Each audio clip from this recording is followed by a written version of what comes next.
My dear Rihan, क्या हो गया है तुम्हें? होश में आओ। उस लड़की ने तुम्हें एक फोन तक करना जरूरी नहीं समझा, और तुम हो कि उस मामूली लड़की के लिए। प्लीज मॉम, रचना के खिलाफ बोलना बंद कीजिए। रमेश, ये सामान गाड़ी में रखो।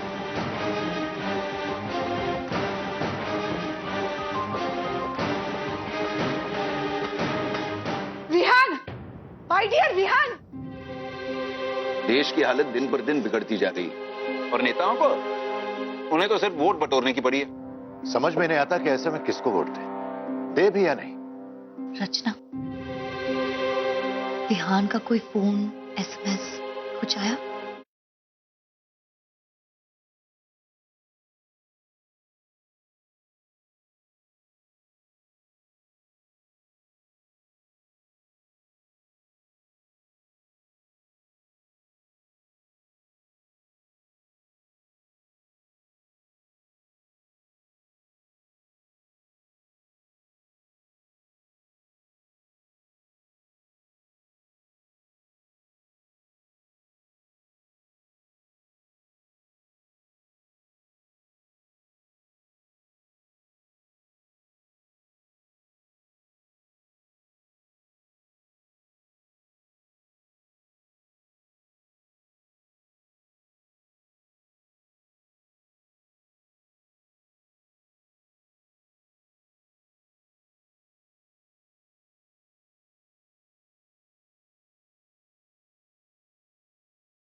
यहाँ आओ, इधर आओ, बैठो और मुझे बताओ कि तुम्हारी मीटिंग कैसी रही? मीटिंग बहुत अच्छी थी। मैं, तुम्हें पता है, शालिनी पांडे ना, शी इज जस्ट ऑसम। पता है, जब मैं वहां गई तो वो एक बच्चे को ना मैथ्स ट्यूशन दे रही थी। That's nice, but so what? Mayank, वो बच्चा उनकी काम वाली अच्छा ड्राइवर का था। अब उसके लिए अपने बिजी शेड्यूल से टाइम निकालना, that's a big deal.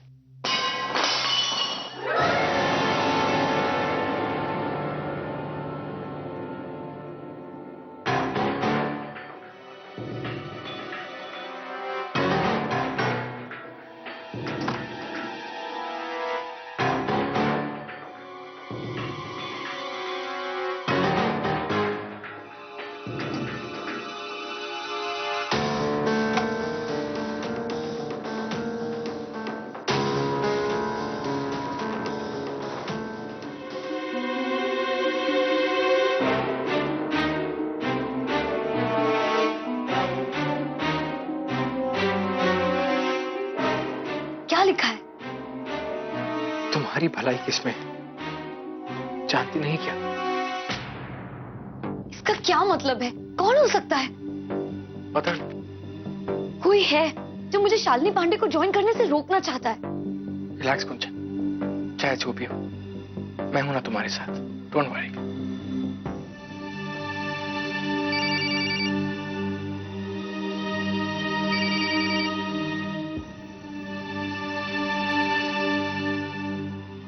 Hello, cut. फिर से। हेलो हेलो, कौन हो तुम? देखो, जो भी हो, मैं जानती हूँ कि तुम नहीं चाहते कि मैं शालिनी पांडे को ज्वाइन करूं, लेकिन एक बात कान खोल के सुन लो, मैं शालिनी पांडे को ज्वाइन कर रही हूँ। शालिनी पांडे को ज्वाइन कर रही हो मतलब? तो और क्या करूं मयंक? ये कौन है, क्या चाहता है? Whatever it is, मैं इसके सामने कमजोर नहीं दिखना चाहती हूँ। देखो कुंचन, रिलैक्स, ओके? चाहे जो कुछ भी हो, द मेन थिंग इज कि तुम्हें कुछ नहीं होना चाहिए। आई नो मयंक, लेकिन मम्मा हमेशा कहती थी कि जो लोग धमकी देते हैं ना, वो असल में डरपोक होते हैं, कावर्ड्स। ये मेरी ताकत का टेस्ट है मयंक। देखो, अभी सो जाओ, because neend is very important for your taakat, okay? अभी सो जाओ, जो करना है सुबह करना। I am there with you.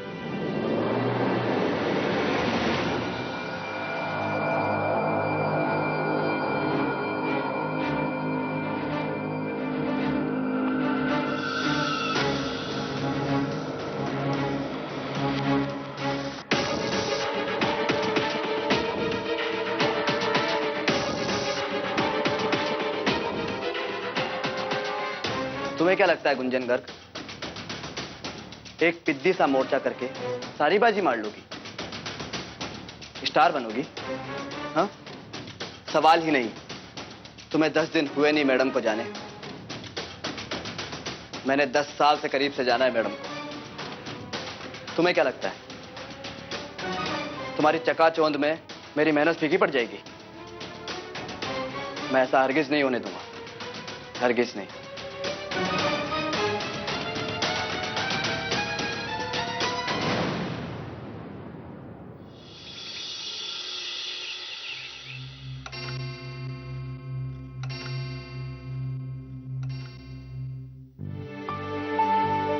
अरे गुंजन बेटा, आज इतनी जल्दी तैयार हो गई, कोई खास बात है क्या?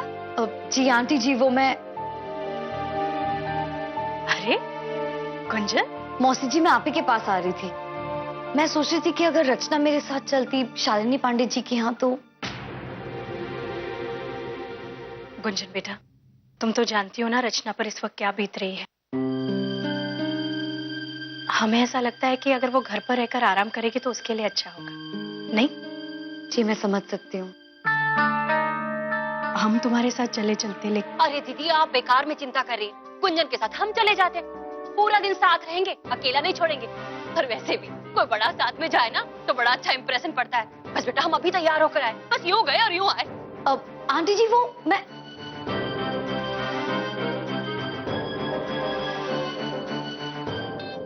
ओहो,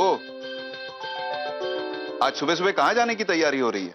नमस्ते शालिनी पांडे।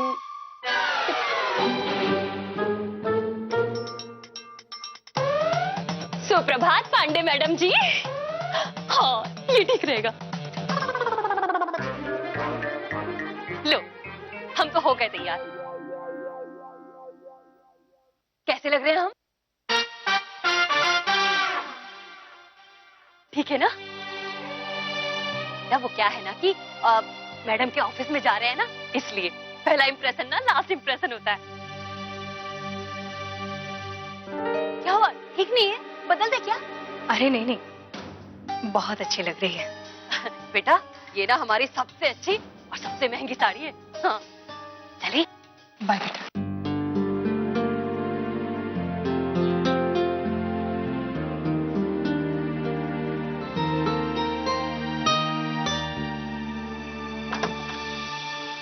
रचना, देखो तो हमें अलमारी में क्या मिला। क्या?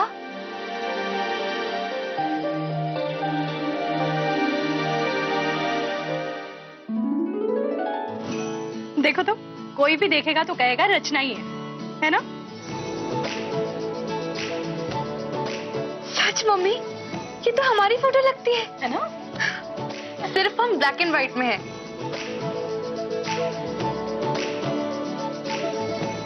लेकिन आपके साथ ये कौन है?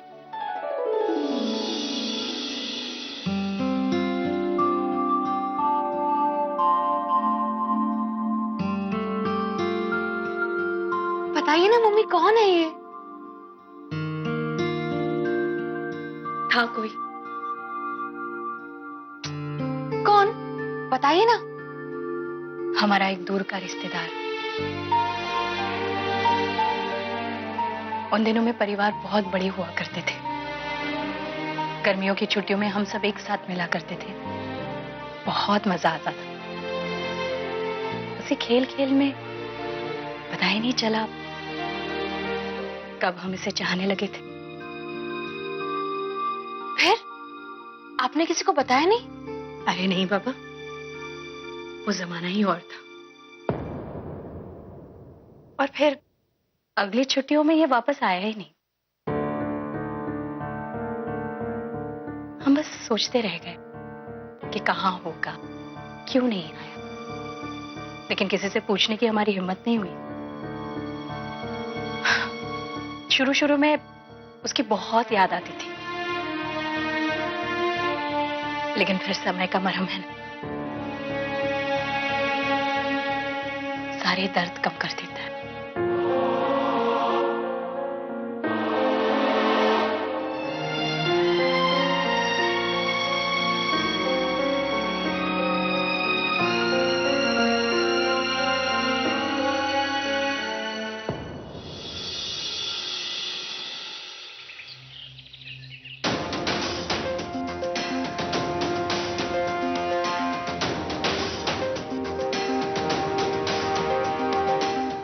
अरे वाह, एवन गाड़ियां, इतना बढ़िया मकान।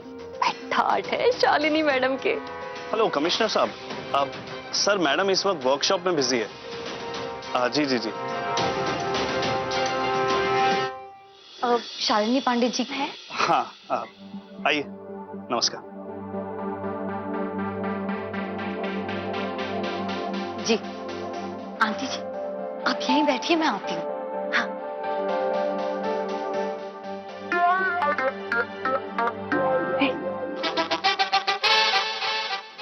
मेरा ये मानना है कि पढ़ने के लिए किसी उम्र की जरूरत नहीं होती। उसके लिए सिर्फ दो चीजों की जरूरत होती है, चाह और लगन, शिक्षक और शिष्य। बस हम चाहते हैं कि आप लोग जाकर गांव-गांव में बच्चों और बूढ़ों को पढ़ाएं। स्कूल का इंतजाम हम करेंगे। बस इतना ही काफी है एक पूर्ण शिक्षित समाज के लिए। Hello ma'am. गुंजन बहुत अच्छे समय पर आई। गुंजन गर्ग, हमारी पार्टी का उभरता सितारा, हमारी आंख का तारा। मैम, मैं आपसे कहना चाहती ये कोई मामूली लड़की नहीं, शक्ति की पोटली है। लोगों को जागरूक करने के लिए जिस चीज की जरूरत होती है ना, वो चीज इसमें कूट कूट के भरी हुई है। इन्हें बता दूं इससे पहले कि देर हो जाए। Ma'am, I must tell you कि मैं बहुत इम्प्रेस्ड हूँ। आप औरों के लिए कितना कुछ करती हैं। आई मीन अपनी पूरी जिंदगी औरों की भलाई, उनकी प्रगति के लिए। और नहीं गुंजन, हम क्या है तुम्हारे सामने? तुम्हारी उम्र में तुम्हारे जितना करना तो क्या, हम करने के बारे में सोच भी नहीं पाते थे। एनीवे, तुम्हारे लिए एक सरप्राइज है हमारे पास। मिश्रा जी। जी मैडम। वो लेकर आइए। जी अभी आया। हमें तो बहुत पसंद आया, तुम्हें भी बहुत पसंद आएगा। अच्छा शालिनी मैडम, नमस्ते।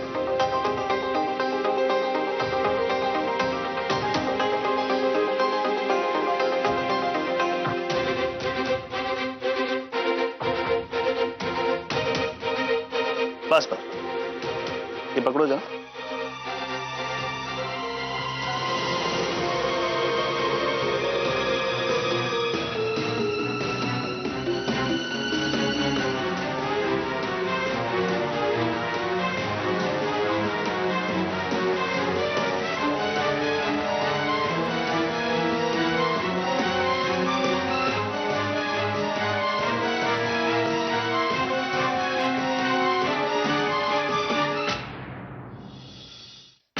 देखो क्या नूर है तुम्हारे चेहरे पर, हमसे कहीं ज्यादा। अब सोचो, जब ये पोस्टर पूरे शहर में लगेगा तो लोग इसे देखकर कितना इंस्पायर होंगे। गुंजन गर्ग, हमारे यूथ विंग का नया चेहरा, बदलाव की नई लहर। वाह क्या बात है। शालिनी मैम ने इतनी आगे तक सोच लिया। नहीं मैम, इसे मत लगाइए। इनफैक्ट मैं यहाँ आपसे यही कहने आई थी कि मैं आपका ऑफर एक्सेप्ट नहीं कर रही हूँ।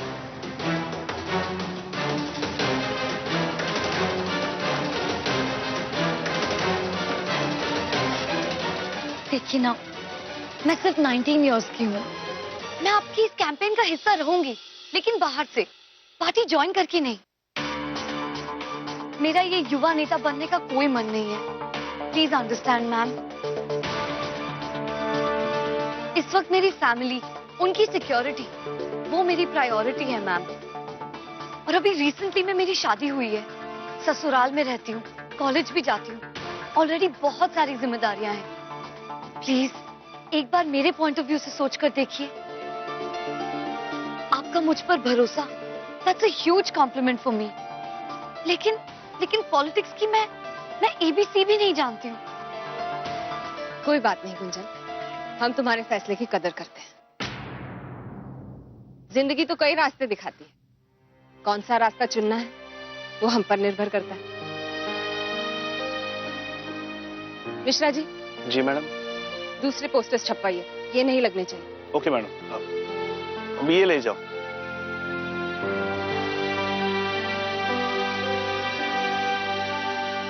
ठीक है Gunjan. Thank you so much ma'am. सिर्फ मुझ पर भरोसा करने के लिए ही नहीं, लेकिन मुझे और मेरे हालात को समझने के लिए thank you so much.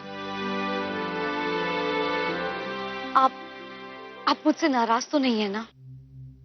Not at all. इसमें नाराजगी की क्या बात है? मुझे तो इनफैक्ट ऐसे युवाओं पे फक्र है जो कम से कम ये तो जानते हैं कि उन्हें लाइफ में चाहिए क्या।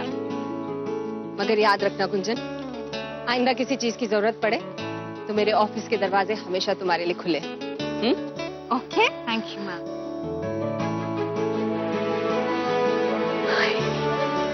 इसका मतलब हमारी गुंजन ने हाँ कर दी। अब मैं चलती हूँ।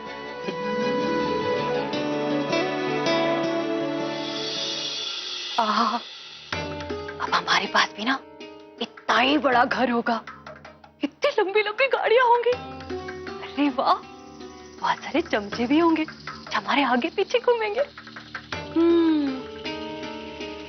ए भैया, जरा जूस लेकर आओ, एक गिलास।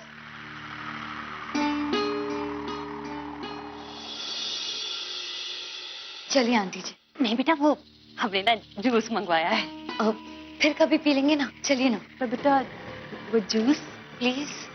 अच्छा बेटा, हाँ कर दी ना तुमने। और हाँ सुनो, कब बुलाया मैडम जी ने? अब चलिए मैं बताती हूँ। अच्छा चलो। मिश्रा जी, इस लड़की में कुछ बात है। एक आग है इसमें जिसके नीचे खरा सोना है, जो जन उद्धार समाज पार्टी के लिए फायदेमंद साबित हो सकती है। खैर, वो जहां रहे खुश रहे, इसी में हमारी खुशी। बाप रे, क्या रुतबा है मंत्री मैडम का। अरे ऐसे लगता है जैसे कहीं की महारानी हो। गुंजन बेटा, हमें कोई बता रहा था कि 5 साल की सर्विस के बाद ना वो लाल बत्ती वाली गाड़ी मिल जाती है। अरे सुना तुमने? गुंजन बेटा, क्या हुआ? थक गई क्या? तबीयत तो ठीक है ना तुम्हारी? हाँ हाँ आंटी जी, एक मिनट।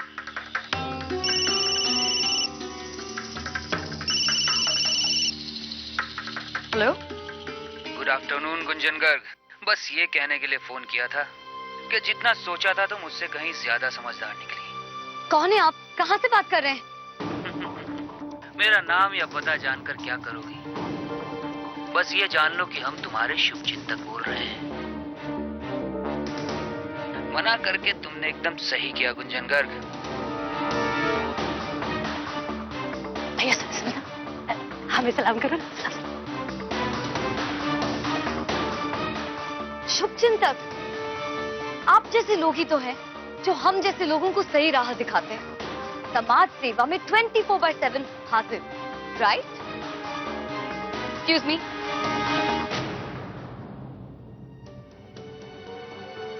Excuse me. ज्यादा बनो मत। तुम वही हो ना जो रोज मुझे फोन करके धमकियां दे रहा है, लेटर्स फेंक रहा है? शायद आपको कोई कंफ्यूजन है। कंफ्यूजन? अच्छा ये बताओ कि तुम कब तक आ रहे हो? मैं कब से वेट कर रही हूँ। I am so sorry. अजीब है। गुंजन, अभी तक तुम यही हो? एनीवे, मैं तुम्हें किसी से मिलवाना चाहती थी। इनसे मिलो। ये है वचन। वचन, गुंजन। हेलो।